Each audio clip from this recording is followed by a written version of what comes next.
반갑습니다. 토토홈즈 스포츠 분석입니다. 영상 시작 전에 구독과 좋아요 눌러주시면 감사하겠습니다. 영상의 댓글에 스포츠 카페를 기재해 두었습니다. 가입권료 없이 입장하실 수 있으니 스포츠 카페에서 추천픽을 확인하시기 바랍니다. 이어서 분석 시작하도록 하겠습니다. 첫 번째 경기는 클럽 브리헤와 AS 모나코입니다. 클럽 브리헤는 전방에서 트레솔디가 피지컬을 활용해 볼을 지켜내며 기회를 창출하지만 득점 전환에서는 정확성이 다소 부족합니다. 포브스는 측면에서 속도를 살린 돌파를 시도하나 결정적인 크로스와 슈팅에서 안정감이 떨어집니다. 바나케는 중원에서 왕성한 활동량으로 템포를 조율하지만 강한 압박을 받으면 전진 패스의 질이 흔들리는 약점이 있습니다. 특히 포백 수비 라인은 빠른 침투를 막는 과정에서 집중력이 흔들릴 수 있어 전후반 내내 안정적인 모습을 유지할 수 있을지는 의문입니다. 후반으로 갈수록 체력 저하가 겹치면 간격 유지가 더욱 어려워지고 뒷공간 노출이 곧 치명적인 위협으로 이어질 가능성이 큽니다. 따라서 공격보다 수비 부담이 커지며 90분 내내 주도권을 내주는 상황이 발생할 가능성이 높습니다. AS 모나코는 발로군이 박스 안에서 순간적인 스프린트와 득점 능력을 활용해 날카로운 움직임을 보여줍니다. 미나미노는 측면에서 하프 스페이스를 파고드는 민첩한 돌파와 연계 플레이로 상대 수비를 교란시키는 핵심 역할을 맡습니다. 골로비는 세밀한 패스와 플레이메이킹 능력으로 템포 전환과 공간 활용을 이끌며 공격 전개를 한층 정교하게 끌어올립니다. 이들의 조합은 속도와 창의성이 결합되어 한번 흐름을 타면 상대 수비를 흔드는데 큰 어려움이 없습니다. 따라서 AS 모나코는 다양한 공격 루트를 통해 상대의 빈틈을 지속적으로 공략하며 경기 내내 득점 기회를 창출할 수 있다. 결국 순간적인 파괴력과 창의성을 동시에 갖춘 AS 모나코의 공격은 클럽 브리의 수비를 끝까지 흔들며 승부를 결정할 결정적인 무기가 됩니다. 결론을 말씀드리자면 이번 경기는 클럽 브리헤가 홈에서 수비적인 저항을 시도하겠지만 포백의 뒷공간이 열리는 순간 위기에 직면할 가능성이 큽니다. 바나켄이 중원에서 균형을 잡아주더라도 AS 모나코의 빠른 템포와 연계 플레이를 완벽히 제어하기에는 부담이 클 것으로 보입니다. 반면 AS 모나코는 미나미노의 민첩한 침투와 골로빈의 전술적 시야를 활용해 공격 루트를 다양하게 가져갈 수 있습니다. 여기에 발로군의 골 결정력이 더해지면 기회를 득점으로 연결할 가능성이 높습니다. 후반으로 갈수록 클럽 브리의 수비 집중력이 흔들리면 AS 모나코의 속공은 더욱 날카롭게 상대 뒷공간을 파고들 수 있습니다. 따라서 전체적인 전력과 전술적 다양성을 고려하면 이번 경기는 AS 모나코가 주도권을 잡을 가능성이 큽니다. AS 모나코의 승리와 오버를 추천드리는 경기입니다. 두 번째 경기는 코펜하겐과 레버쿠젠입니다. 코펜하겐은 전방과 중원을 연결하며 공격을 전개합니다. 옐료누시는 전방에서 활발한 움직임과 연계 능력으로 공격의 연결고리 역할을 담당하고 아슈리는 빠른 스피드와 돌파력을 활용해 좌우 측면의 폭을 넓힙니다. 클렘은 중원에서 템포를 조율하고 수비 지원까지 수행하지만 전방과 중원을 잇는 패스의 날카로움이 부족해 박스 근처에서 공격 완성도가 떨어지는 장면이 자주 발생합니다. 또한 수비 전환 시 포백 라인이 압박과 간격 유지에서 불안정함을 보이며 침투형 윙어가 나타나면 쉽게 공간을 내주게 됩니다. 특히 상대가 중앙과 측면을 동시에 공략할 경우 수비 블록이 흔들리며 경기 흐름이 위태로워질 수 있습니다. 레버쿠젠은 공격을 전개하며 중심에는 윙포워드 텔라가 있습니다. 텔라는 측면에서 중앙으로 인사이드 침투를 시도하며 전방 공격수 시크와의 연계 플레이를 통해 결정적인 득점 기회를 만들어냅니다. 시크는 제공권과 피지컬을 활용해 전방에서 버티며 마무리까지 담당하는 핵심 자원입니다. 중원에서는 안드리히가 압박과 볼 간수를 동시에 수행하며 공격 전환의 템포를 조율합니다. 이러한 조합은 측면에서 시작된 움직임을 중앙까지 연결시켜 다양한 득점 루트를 확보할 수 있는 구조를 형성합니다. 특히 파이널 서드에서는 텔라와 시크의 연계가 단순한 1대1 돌파를 넘어 수비를 끌어내고 뒷공간을 공략하는 전술적 패턴으로 완성됩니다. 결론을 말씀드리자면 이번 경기는 레버쿠젠의 인버티드 침투가 경기 흐름을 좌우할 핵심 요소입니다. 텔라가 측면에서 안으로 파고드는 순간 시크와의 연계는 곧바로 득점 기회로 연결될 수 있습니다. 코펜하겐은 포백 간격 유지가 불안정해 이러한 공격 패턴을 효과적으로 막기 어려울 가능성이 큽니다.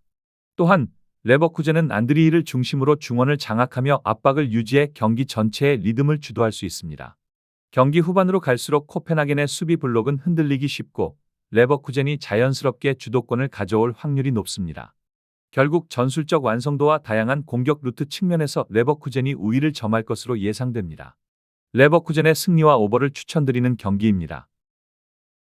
세 번째 경기는 맨시티와 나폴리입니다. 맨시티는 홀란드가 문전에서 압도적인 피지컬과 결정력을 발휘하며 득점 기회를 창출합니다. 도쿠는 폭발적인 스피드와 날카로운 드리블로 하프 스페이스를 공략하며 상대 수비를 흔드는 역할을 수행합니다. 베르나르도 실바는 정교한 패스와 볼 간수 능력으로 전술의 중심을 잡으며 전체 공격 흐름을 조율합니다. 특히 베르나르도와 포든의 전환 패스가 도쿠에게 이어지면 도쿠의 침투와 홀란드의 컷백 마무리가 맞물리며 결정적인 득점 기회가 다수 만들어질 수 있습니다. 나폴리는 루카가 최전방에서 제공권을 장악하고 전방 압박을 수행하며 득점 기회를 창출하지만 연계 플레이에서는 다소 기복이 있습니다. 폴리타노는 측면에서 크로스와 중거리 슈팅으로 공격을 위협하지만 수비 가담이 부족하면 뒷공간을 노출할 수 있습니다. 데 브라이너는 중원에서 전진 패스와 템포 조절을 통해 공격 전개를 끌어올리지만 상대 압박이 강할 경우 안정감을 유지하기 어렵습니다. 또한 나폴리의 포백 수비 라인은 파이널 서드에서 상대의 빠른 침투에 취약하며 속도를 높인 공격 전개에 맞서기 어렵습니다. 따라서 상대가 빠른 속도로 박스를 공략할 경우 수비 집중력이 떨어져 연속 실점으로 이어질 위험이 있습니다. 결론을 말씀드리자면 이번 경기는 맨시티가 공격 패턴을 얼마나 세밀하게 반복하며 전개할 수 있는지가 관건입니다. 베르나르도 실바와 포든이 중원에서 템포를 조율하고 도쿠에게 킬패스를 연결하면 나폴리 수비는 하프 스페이스에서 쉽게 흔들릴 수 있습니다. 특히 도쿠의 돌파와 컷백이 홀란드의 마무리로 이어지는 장면이 반복된다면 홈에서 득점 기회가 꾸준히 만들어질 가능성이 큽니다. 반면 나폴리는 폴리타노와 데 브라이너를 중심으로 전환 속도를 살려 반격을 시도하겠지만 결정력과 안정감 있는 마무리가 부족해 공격 완성도가 떨어질 수 있습니다. 결국 전술적 조직력과 마무리 능력에서 앞서는 맨시티가 경기 주도권을 잡을 가능성이 높습니다. 맨시티의 승리와 오버를 추천드리는 경기입니다. 다음 경기 분석에 앞서 여러분들께 도움이 되는 정보를 안내드리려고 합니다. 저의 영상의 댓글을 확인해 보시면 영어로 된 링크가 있습니다. 영어를 클릭하시면 스포츠 카페로 연결됩니다. 스포츠 카페에서 변동되는 배당과 흐름에 대한 이슈 및 최종 조합 픽을 더욱 더 자세하게 안내드리고 있습니다. 스포츠 카페에 입장하셔서 최종 조합 및 세부적인 분석을 확인하시면 더욱 더 효과적으로 승률을 올리실 수 있습니다. 가입권료 없이 운영하고 있으며 부담 없이 아무나 입장 가능하니 꼭 참여하시길 권장드리는 바입니다. 네 번째 경기는 프랑크푸르트와 갈라타사라이입니다. 프랑크푸르트는 도안 리치가 2선에서 드리블과 방향 전환을 결합해 전방 압박을 효과적으로 무력화합니다. 바오야는 측면에서 중앙으로 파고들며 슈팅과 패스를 동시에 시도해 공격의 위협을 더하고 버카르트는 페널티 박스 안에서 공중볼 경합과 세컨드 볼 처리 능력으로 존재감을 발휘합니다. 다만 공격 루트가 다소 단조로워 중원 압박을 받으면 전개 속도가 크게 떨어지는 단점이 있습니다. 또한 수비 전환 과정에서 풀백과 센터백 사이 간격이 벌어지며 뒷공간이 자주 노출되는 점도 부담으로 작용합니다. 특히 후반으로 갈수록 체력 저하가 겹치면 수비 라인이 내려앉아 실점 위험이 높아지는 모습을 보입니다. 갈라타사라이는 이카르디가 문전 근처에서 날카로운 움직임과 정확한 슈팅 타이밍을 활용해 득점 기회를 만들어냅니다.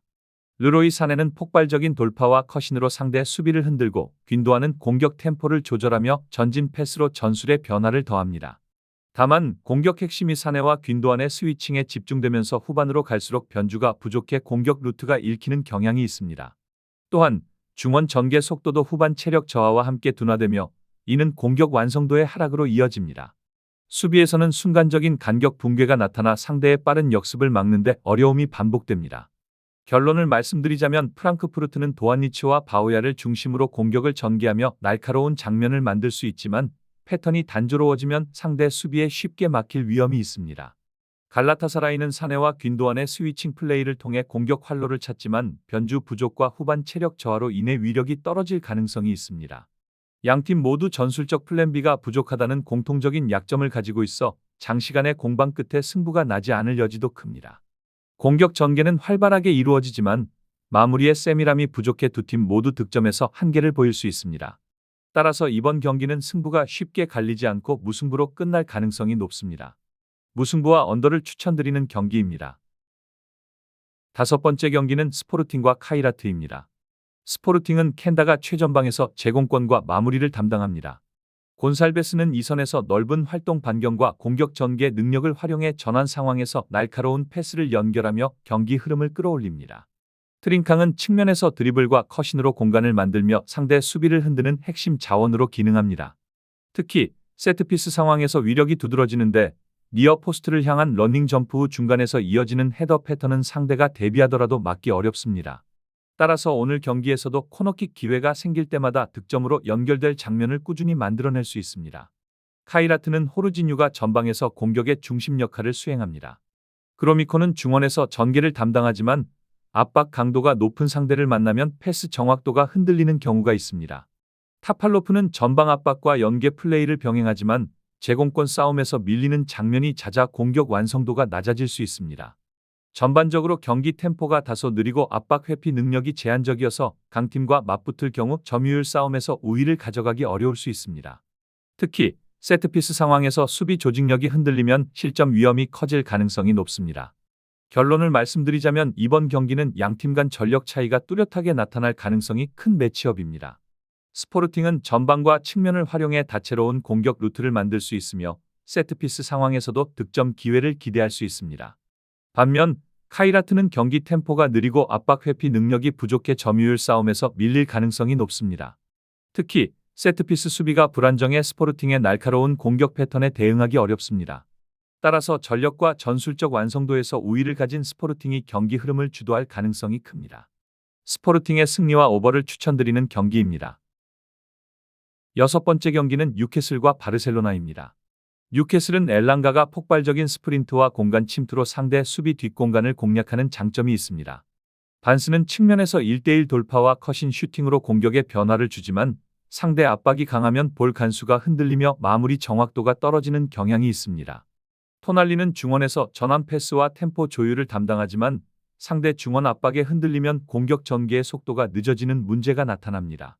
특히 측면 수비 조직은 하프스페이스 침투를 제어하기 어렵고 한순간 집중력이 무너지면 실점으로 직결될 수 있습니다. 따라서 홈에서 강한 압박으로 대응하려 하지만 중원과 측면 간격이 벌어지는 순간 전술적 약점이 드러날 가능성이 높습니다. 후반으로 갈수록 체력 부담이 쌓이면 수비 블록이 느슨해지고 집중력이 떨어져 승부처에서 치명적인 실수를 범할 위험이 큽니다. 바르셀로나는 레반도프스키가 박스 안에서의 위치 선정과 마무리 능력으로 언제든 골을 창출할 수 있습니다. 페란 토레스는 윙포워드로서 풀백 쿤데와 원투 패스를 주고받으며 하프스페이스 침투를 적극적으로 활용하고 페드리는 중원에서 유연한 전환과 볼 배급으로 공격 템포를 끌어올리며 빌드업 안정성을 높입니다. 부상 공백에도 불구하고 측면 활용이 높아 상대 수비를 몰아넣은 뒤 반대편으로 전환 패스를 연결해 공간을 효과적으로 활용합니다.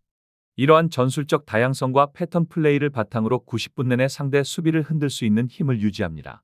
전환 패스와 하프스페이스 침투가 반복될수록 공격 루트는 더욱 날카로워지고 뉴캐슬 수비는 점점 버티기 어려운 상황으로 몰릴 가능성이 큽니다.